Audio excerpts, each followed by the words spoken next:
بسم اللہ الرحمن الرحیم۔ السلام علیکم معزز طلبہ کرام، آپ سب کیسے ہیں؟ آج ہم نور الانوار کے سبق نمبر 140 کو پڑھیں گے۔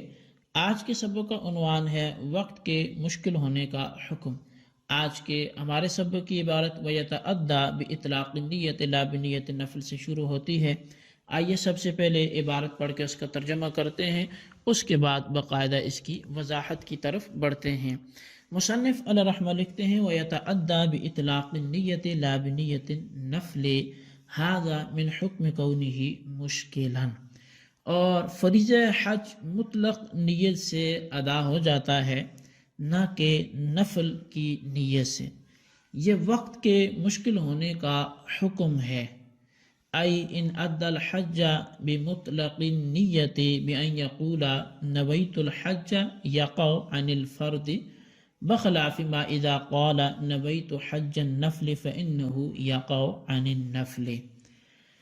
یعنی کہ فرمایا کہ اگر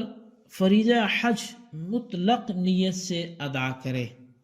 بعین طور پر کہ وہ یہ کہے کہ میں نے حج کی نیت کی، تو یہ فرض واقع ہوگا، یعنی فرض حج اس کا ادا ہو جائے گا۔ اور اگر اس نے یوں کہا کہ میں نے نفلی حج کی نیت کی، تو یہ اس صورت کے برخلاف ہے، پس بے شک اب نفلی حج ہی واقع ہوگا، فرض حج ادا نہیں ہوگا۔ وقال الشافعی یقع ہاہنا عن الفرد ایضا،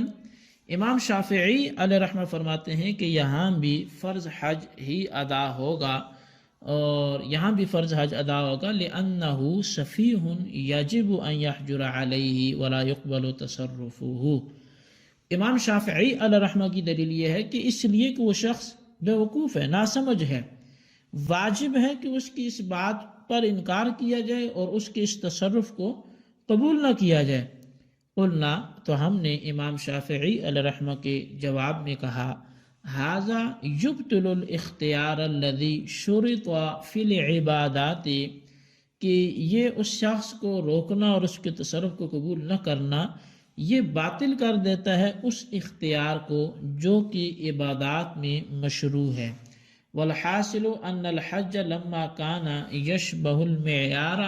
والظرف اخذ شبہا من کل منہما، اور اس کا حاصل یہ ہے کہ بے شک حج جب وہ معیار اور ظرف کے مشابہ ہے، تو اس شخص نے ان دونوں میں سے کچھ نہ کچھ مشابہت کو لے لیا ہے۔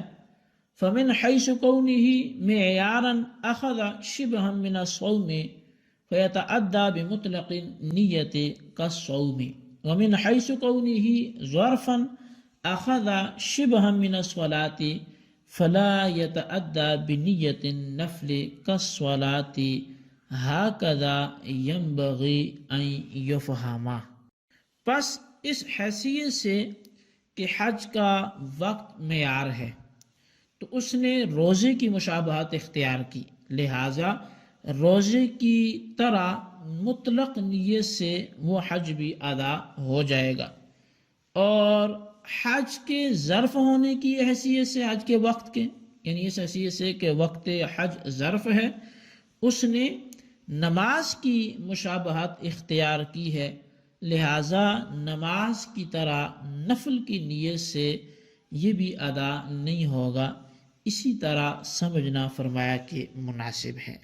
جی طلبہ کرام، یہ ہمارے آج کے سبق کی عبارت اور اس کا ترجمہ تھا جو آپ نے سماعت کیا۔ آئیے اب آج کے سبق کی باقاعدہ تشریح اور اس کی توضیح، وضاحت کی طرف ہم بڑھتے ہیں۔ مصنف علیہ رحمہ نے آج کے سبق کی جو بابت فرمایا ہے،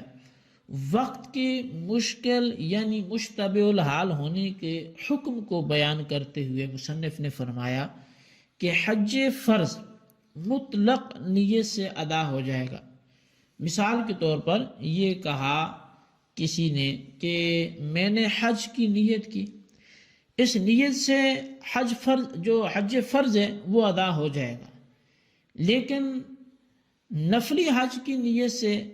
فرض حج ادا نہیں ہوگا۔ مثال کے طور پر اگر کسی نے یوں کہا کہ میں نے نفل حج کی نیت کی تو اس نیت سے نفلی حج ہی ادا ہوگا، حج فرض ادا نہیں ہوگا۔ مطلق نیت سے حج فرض اس لیے ادا ہو جائے گا کہ جو فرض حج ہے وہ اس لیے ادا ہو جائے گا کہ اس شخص کا ظاہر حال اسی پر دلالت کرتا ہے کہ اس نے سفر کی اس قدر صعوبتوں کے ساتھ فرض ہی ادا کیا ہوگا اور نفل ادا کرنے کا ارادہ نہیں کیا ہوگا، کیونکہ عقل مند آدمی پہلے فرائض ادا کرتا ہے، اس کے بعد جو ہے وہ تبرعات اور تطوعات اور نوافل کی جانب متوجہ ہوتا ہے۔ اور نفل کی نیت سے فرض حج اس لیے ادا نہیں ہوگا کہ اس شخص نے نفلی حج کی نیت تو صراحتاً کی ہے، اور حج فرض دلالتاً ثابت ہوتا ہے، اور صریح جو ہے اس کو دلالت پر ترجیح حاصل ہوتی ہے، تو لہذا صریح دلالت سے فائق ہوگا، یعنی جو چیز صراحتاً ثابت ہوتی ہے اس کو اس چیز پر تقدم حاصل ہوتا ہے جو چیز دلالت کے ذریعے ثابت ہوتی ہے۔ اور وقت حج فی نفس ہی جس طرح حج فرض کی صلاحیت رکھتا ہے، اسی طرح حج نفل کی بھی صلاحیت رکھتا ہے، لہذا حج نفل کی نیت سے حج نفل ہی ادا ہوگا، حج فرض ادا نہیں ہوگا۔ حضرت امام شافعی علیہ رحمہ نے فرمایا کہ حج نفل کی نیت سے بھی حج فرض ہی ادا ہوگا، اور اس پر وہ دلیل یہ پیش کرتے ہیں کہ جو شخص فرض ادا نہ کر کے نفل ادا کرتا ہے وہ انتہائی بے وقوف آدمی ہے اور نادان ہے، ناسمجھ ہے، اور نادان آدمی کے کسی تصرف کو نافذ نہیں کیا جاتا بلکہ اس کو شرعاً روک دیا جاتا ہے، لہذا اس شخص کے اس قولی تصرف کو روک دیا جائے گا اور یہ کہا جائے گا کہ اس کی طرف سے حج نفل کی نیت غیر معتبر ہے، اس کی نیت کا اعتبار ہی نہیں کیا جائے گا، اور جب حج نفل کی نیت کا اعتبار ہی نہیں کیا جائے گا تو صفت نفل باطل ہو جائے گی اور نفس حج کی نیت باقی رہے گی۔ اور سابق میں یہ بات گزر چکی ہے، یہ بات گزشتہ اسباق میں،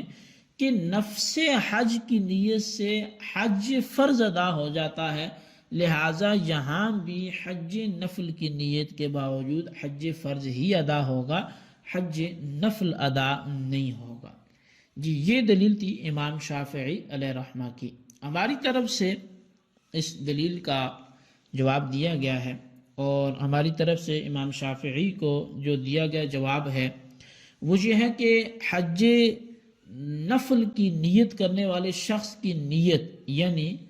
تصرف قولی کو روک دیا گیا، اگر ایسا کیا گیا کہ حج نفل کی نیت کرنے والے شخص کی نیت کو روک دیا گیا تو اس سے تو اس کے اختیار باطل ہو گیا، حالانکہ تمام عبادات میں اختیار شرط ہے، بس جب تمام عبادات میں اختیار شرط ہے تو یہاں بھی اس کے اختیار کو باقی رکھنے کے لیے حج نفل کی نیت کا اعتبار کیا جائے گا، اور جب حج نفل کی نیت کا اعتبار کیا گیا تو حج نفل کی نیت سے حج نفل ہی ادا ہوگا، حج فرض ادا نہیں ہوگا۔ تو اس جواب پر اگر اب مزید کوئی یہ اعتراض کر لے کہ رمضان میں نفلی روزہ کی نیت سے رمضان ہی کا روزہ ادا ہوتا ہے، حالانکہ یہاں بھی اختیار کا باطل ہونا لازم آتا ہے، تو اس کا جواب یہ ہے کہ رمضان کا مہینہ چونکہ نفلی روزے کی صلاحیت نہیں رکھتا، اس لیے جب رمضان میں صوم نفل کی نیت کرے گا تو وصف نفل باطل ہو جائے گا اور اصل صوم کی نیت باقی رہے گی، اور اصل صوم کی نیت سے رمضان کا روزہ ادا ہو جاتا ہے، لہٰذا صوم نفل کی نیت سے بھی رمضان کا روزہ ادا ہو جائے گا۔ اس کے برخلاف وقت حج ہے کہ وقت حج نفلی حج کی بھی صلاحیت رکھتا ہے، لہٰذا نفلی حج کی نیت کرنے سے نفل ثابت ہو جائے گا اور فریض حج سے اعراض کرنا متحقق ہوگا، اور فرض سے اعراض کرنے کی صورت میں فرض ثابت نہیں ہوتا، لہٰذا حج نفل کی نیت سے حج فرض ثابت نہ ہوگا بلکہ حج نفل ثابت ہوگا، یعنی فرض ادا نہ ہوگا بلکہ نفل ادا ہوگا۔ اب صاحب نور الانوار کہتے ہیں کہ متن کی عبارت کا خلاصہ یہ ہے کہ حج کا وقت چونکہ معیار بھی ہے اور ظرف بھی ہے، اس لیے دونوں کی مشابہت کا اعتبار ہوگا، بس حج کا وقت چونکہ ظرف ہے اس لیے حج نماز کے مشابہ ہوگا، اور فرض نماز چونکہ نفل کی نیت سے ادا نہیں ہوتی اس لیے حج فرض کی جو ہے وہ نفل نیت کی سے ادا نہیں ہوگا، اور حج کا وقت چونکہ معیار بھی ہے اس لیے حج روزے کے مشابہ ہوگا، اور روزہ رمضان چونکہ مطلق صوم کی نیت سے ادا ہو جاتا ہے اس لیے حج فرض بھی مطلق حج کی نیت سے ادا ہو جائے گا، تو یوں دونوں کی مشابہت کے مطابق عمل بھی ہو جائے گا۔ تو یہ بہرحال جی ہمارے آج کے سبق کی عبارت اور اس کا ترجمہ اور اس کی وضاحت تھی۔ اس سبق کو اچھی طرح سمجھیں اور اس کے خلاصے کو اپنے رجسٹر پر نوٹ کریں، بالخصوص ان سوالات کے جوابات دیں۔ سوال نمبر 1 یہ ہے کہ آج کے سبق کا عنوان کیا ہے، کس حوالے سے گفتگو ہوئی، اور سوال نمبر 2 یہ ہے کہ صاحب نور الانوار متن کی عبارت کا خلاصہ کن الفاظ میں بیان کرتے ہیں، اس کو اپنے الفاظ میں تحریر کریں۔ اللہ تبارک و تعالیٰ سے دعا ہے جو کچھ ہم نے پڑھا سنوں سے یاد رکھنے کی توفیق نصیب فرمائے، آمین بجاہ نبی الامین صلی اللہ علیہ وسلم۔